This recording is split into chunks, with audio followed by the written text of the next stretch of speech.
part of a team that we have that are working together to try to solve this housing crisis that we're in Santa Rosa. The City Council, just taking a step backwards, the City Council has 5 goals in 2016 in 5 areas they wanted to focus on. The first is homelessness. We have housing is one of the top priorities. Medical cannabis was one, infrastructure, and the annexation of Roseland. And so those first two, the housing and homeless issues, are very large, very complex, and multifaceted problems that we're trying to solve at the local government level.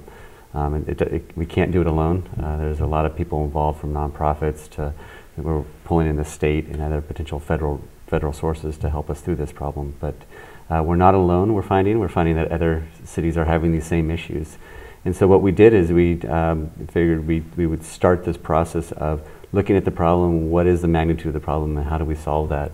And it comes down to we need to build houses. We need to have a place for people to move into that can't afford a house, a large house, can't get into the market, workforce housing, people that are just moving through their career into other types of housing. It's very difficult in Santa Rosa right now.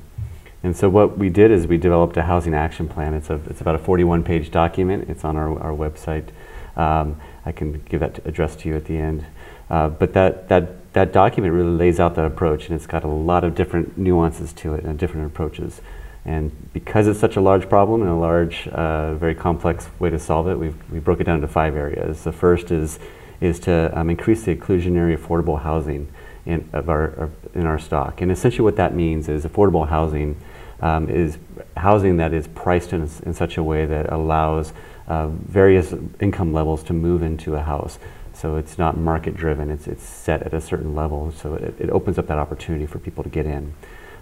Right now we have a stock of about 4,000 units in the city of Santa Rosa that are affordable, and we have to try to maintain that. We have to maintain those houses so they don't go onto the open market and they stay locked into those rates to provide that avenue and pathway into housing.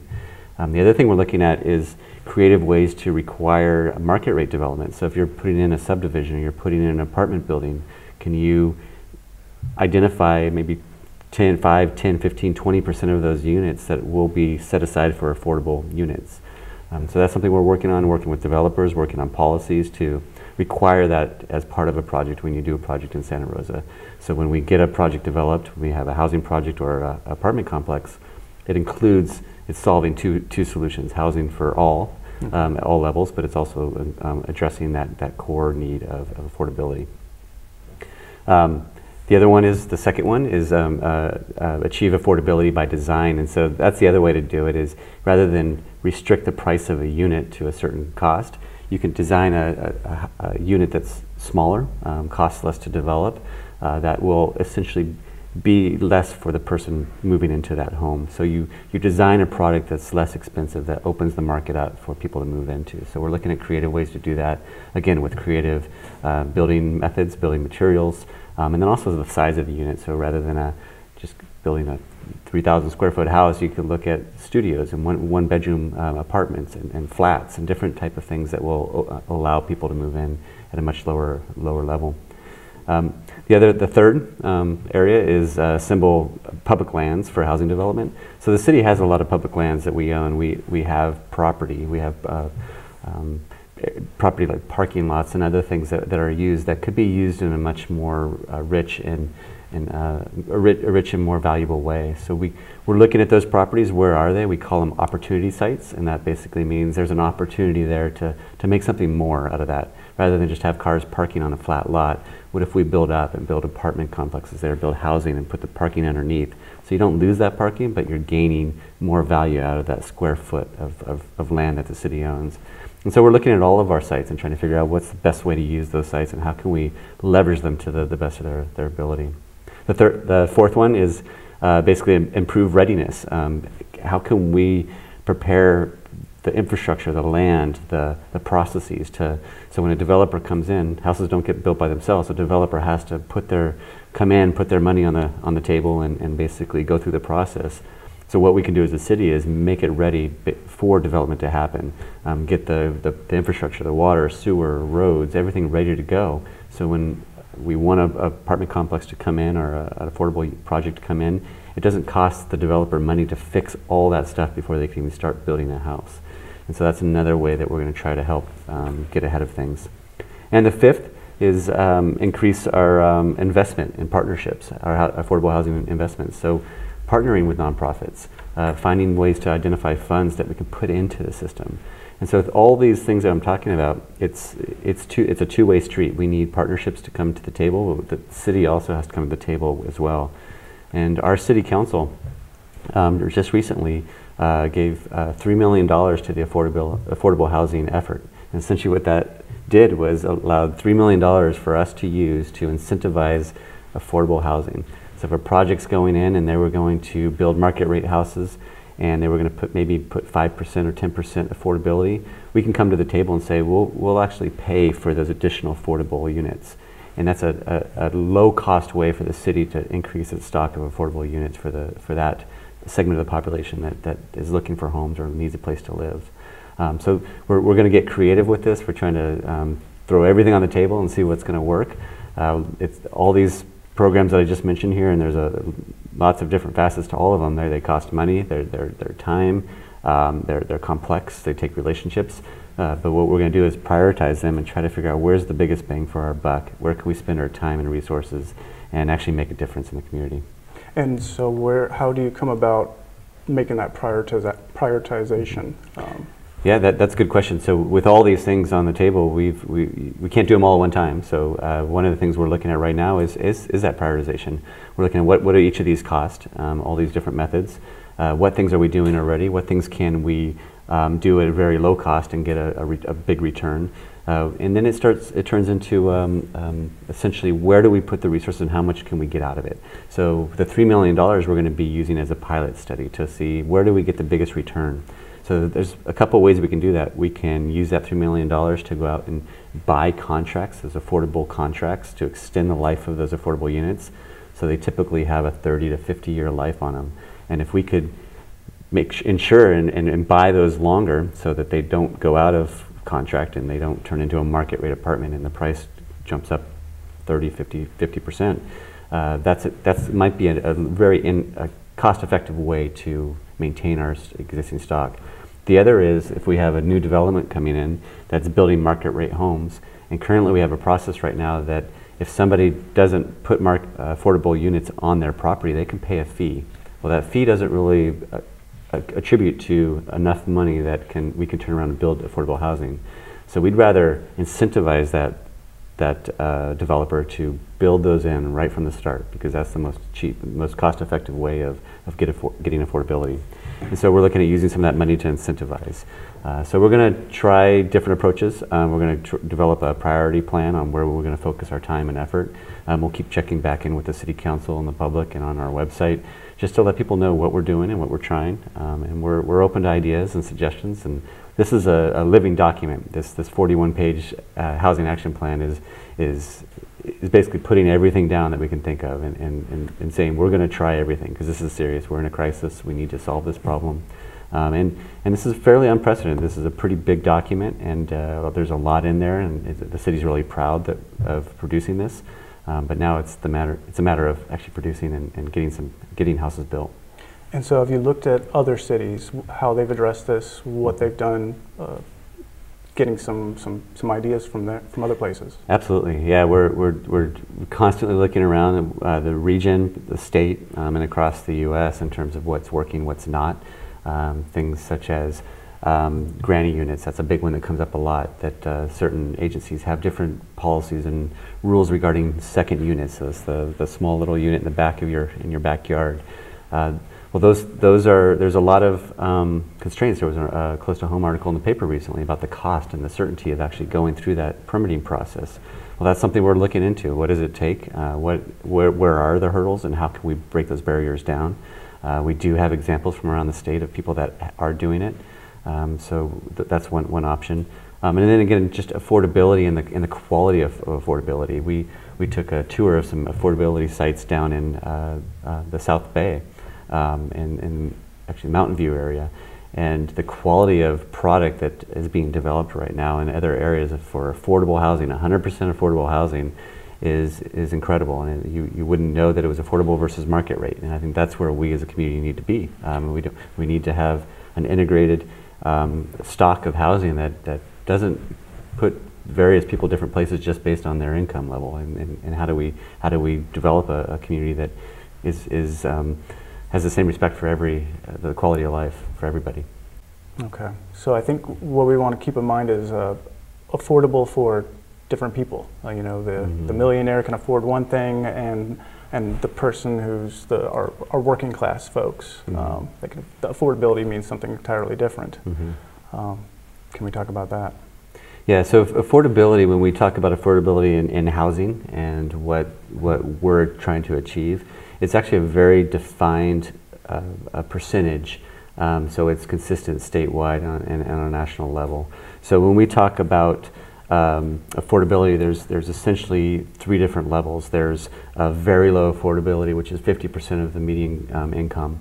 Then there's low, which is 80% of the median income, and then moderate, which is 120% of the median income.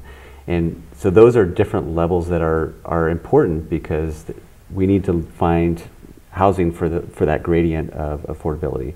So while affordable might be different between you and me in terms of what we're trying to achieve as part of a housing stock, it's very defined in terms of that percentage. And the level of affordability dictates how much assistance we can give as a government agency. It also defines what our goals are. We want to achieve a certain stock of a certain type of affordability. And again, that's to ensure that we don't leave people out and we don't forget about a certain segment of the population. Okay. For the folks who are going to the council meetings and who are living with this on a daily basis, can you tell me what maybe the first steps are for the city to get this thing going so that they can think about tonight and tomorrow? Yeah, so one of the things that, in terms of what we're doing right now, we set some pretty lofty goals right off the bat. And we said that we developed an action plan and said we need to solve this problem. We have a whole bunch of potential solutions in here, but without a goal and what we're trying to achieve, it's hard to know where to move forward. So we basically came up with a set of goals, and one of them is to build 5,000 housing units by 2023. And that date is really driven by our housing allocation plan that's adopted. So we have a time period that we're trying to achieve that 5,000 units. The other goal we have is to build 2,500 affordable units through that same time frame. And that's broken up into those different levels that we just talked about, the moderate and low and very low. The other goal we have is, like I said before, we have 4,000 affordable units currently in our stock within Santa Rosa, and those are under contract. Those have to stay affordable.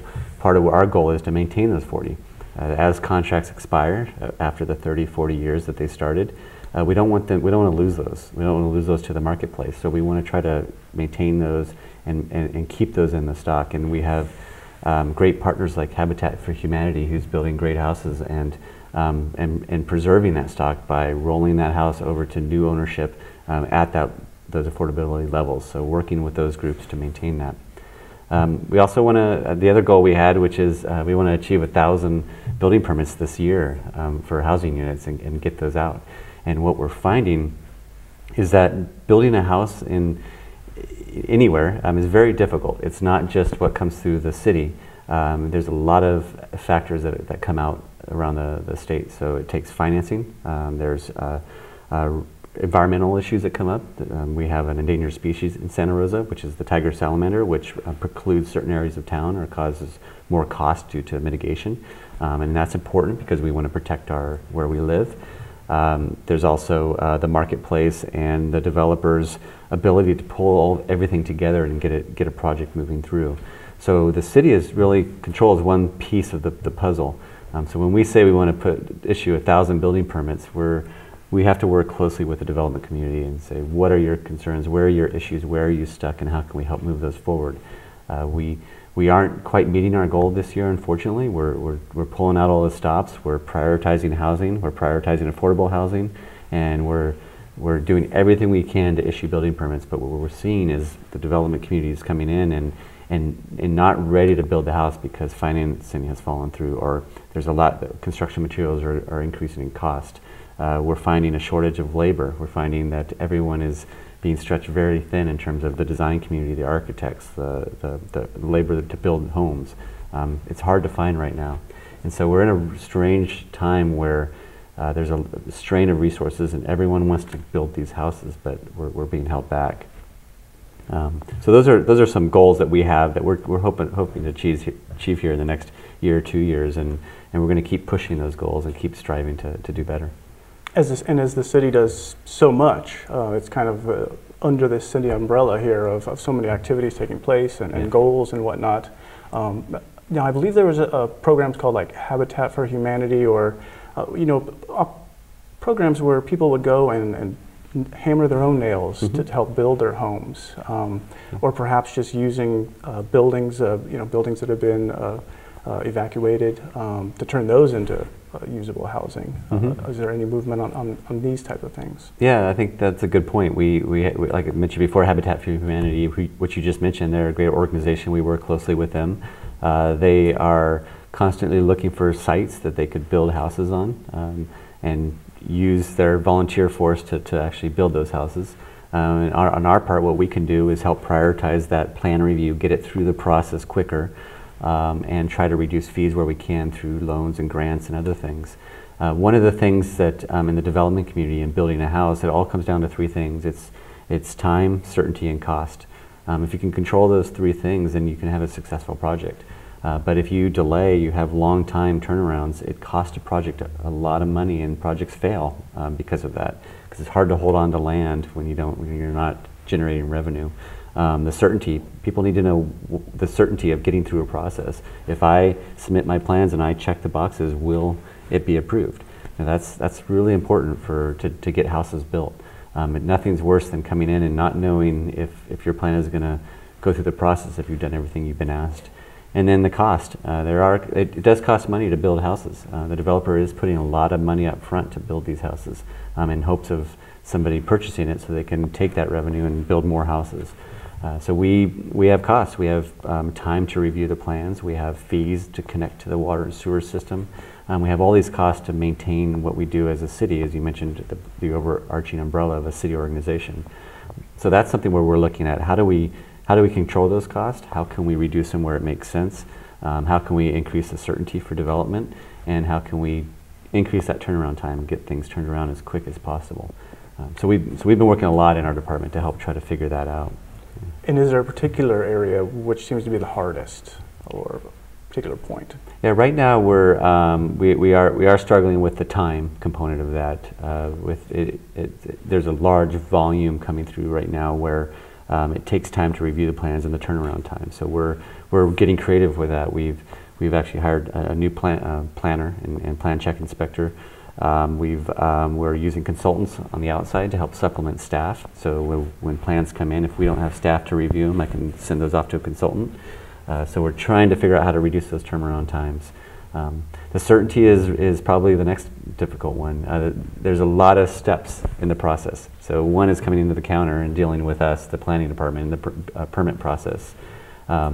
We have an expectation from the development community. You need to give a project that is well thought out, well designed, follow the rules, so it doesn't take us longer to have to fix all those issues and give it back to you.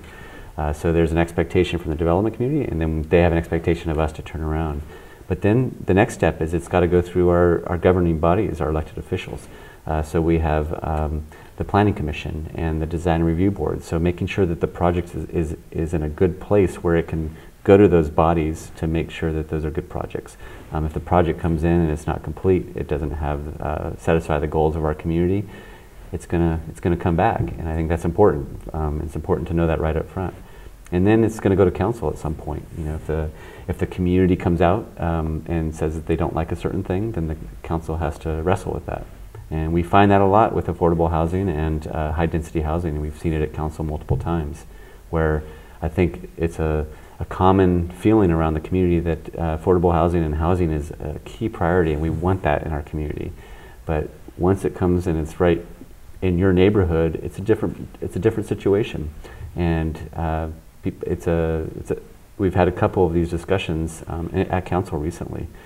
So I think it's our responsibility as local government to get out as the best we can, educate. What are we trying to accomplish? Where are these areas we're looking at? What does the general plan say? What can happen in certain neighborhoods? And then also help the community understand where they can provide input. Where along the process can they come in and provide input on the design, the density, how things are set up, traffic, pedestrian access. So all those things, there's ways for the community to interact, and we need to get out there and educate the community on how best to do that and provide that input. And can you tell me about some of those ways? I mean, there's the city council meetings, but are there other ways you're getting feedback? Yeah, I think we want to get that feedback much earlier on. So when we have big projects, typically what we do is we hold a neighborhood meeting. We ask the applicant to hold a neighborhood meeting and get input right up front, because before they go down the process, so the worst thing to do is wait till the very end and then ask the community for input.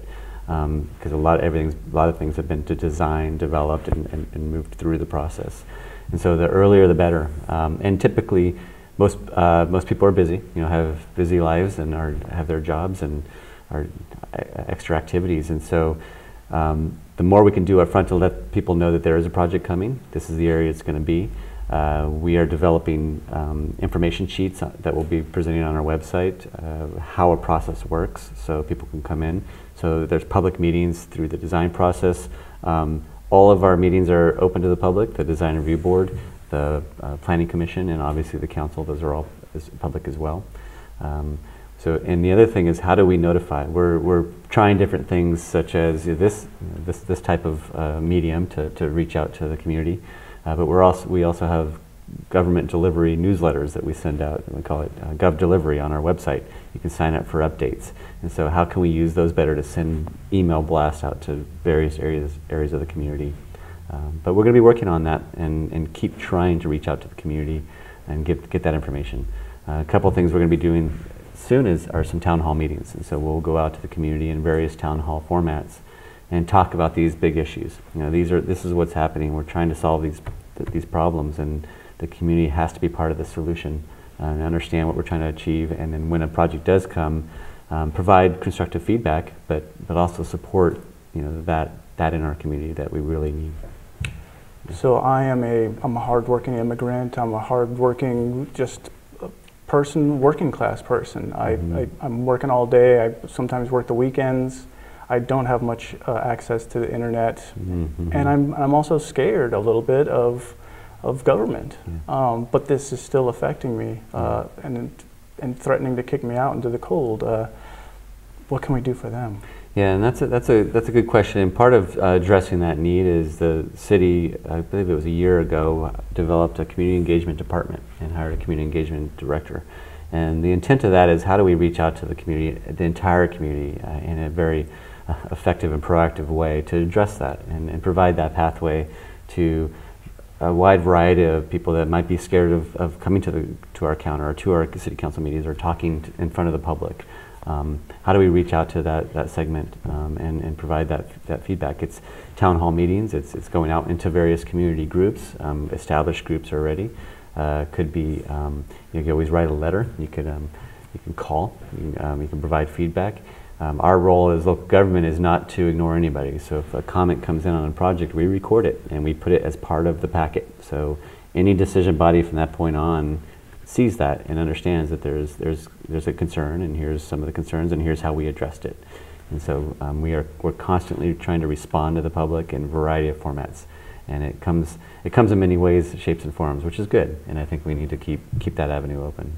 And do you have any plans for social media? I know social media is widely getting the word out, and oftentimes when somebody has something painful happen to them, it gets to social media, and that starts a bit of a wave. And is there a plan to kind of approach that sector? Yeah, absolutely. We're pretty active on our social media sites. We have a few of them in the city. We have an overall city one. We have one for our downtown area, and I think that's an effective tool. And I think not everybody uses it, but the people that do, it actually works very well. And we're going to continue using a variety of social media methods, Facebook, Twitter, and all the other new ones that I probably can't rattle off the top of my head. But We're constantly trying different approaches. We even have Instagram pages where you can track a business, a local business, and see how they operate. We've even done departments in the city on Instagram, a day with a city department, so you can see what happens through parks and recs. What do they do every day?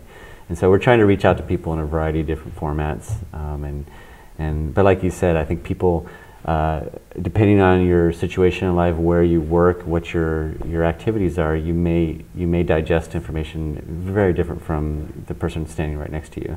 And so we can't pick one, you know, social media, but we have to spread it as far and wide as we can through traditional radio, TV, media, print. You know, print is very effective in the paper, along with the social media and town halls and face-to-face and other forums. So, in summary, can you tell us what you're doing now, kind of on a day-to-day, and what this looks like moving forward, and perhaps how the public can get to you? Sure. Yeah, absolutely. So the department that I oversee at this point is the Planning and Economic Development Department, and essentially we have the planning, that's advanced planning and current planning. So what the cities look like, the general plan, where you can develop, where you can't, what type of development. We have the development engineering, so all the underground work of how infrastructure ties into that development, supports development. We have the building official and the building inspectors, so things are built correctly and safely to protect the people that are living in these units. And economic development, that's also in this division. So what are we doing to attract the right businesses and attract and maintain our current businesses that we need to help from our tax revenue to provide the revenue to do what we do. So what's next for us is essentially following up our housing series. We have one more item. We've done a series of 6 presentations to our city council on this issue, on housing, on everything that we talked about today, this housing action plan. The last one is focused on economic development. So when you build a house, there's economic impacts to building that house. There's economic impacts from the jobs that are created to create that house. And there's also economic impacts from the standpoint of people that are moving here, living in those houses, and working in our community. So we have a big demand from our businesses, some of our large businesses and small businesses, that their employees can't find homes. And so part of economic development to retain businesses in Santa Rosa is to provide a housing stock that their employees can live in. People can move from out of town and come live here and work here. So we're going to talk about that with the City Council and why that's important and why housing is important from a social standpoint to make sure we have a place for people to live, but it's also important on the tax revenue side in terms of what it's doing for our community and how it's generating the revenue we need and supporting the industries that we are attracting. So that's what's coming up next. That'll probably be in the September timeframe. We'll put that on our website. All the information that we talked about today, this action plan, all the presentations we've given to City Council, the PowerPoints, the videos, are all on our website at srcity.org/housing series. So it's one word. That's a great place to go to see what's going on here and what's coming up next. And you could always contact me. I'm available by phone at 707-543-4299 or reached by email at dguhin@srcity.org. And so those are, we're constantly reaching out and listening to as many people as possible. We're willing to talk to anybody that's interested, talk to groups, and get input on this process and where we go from here.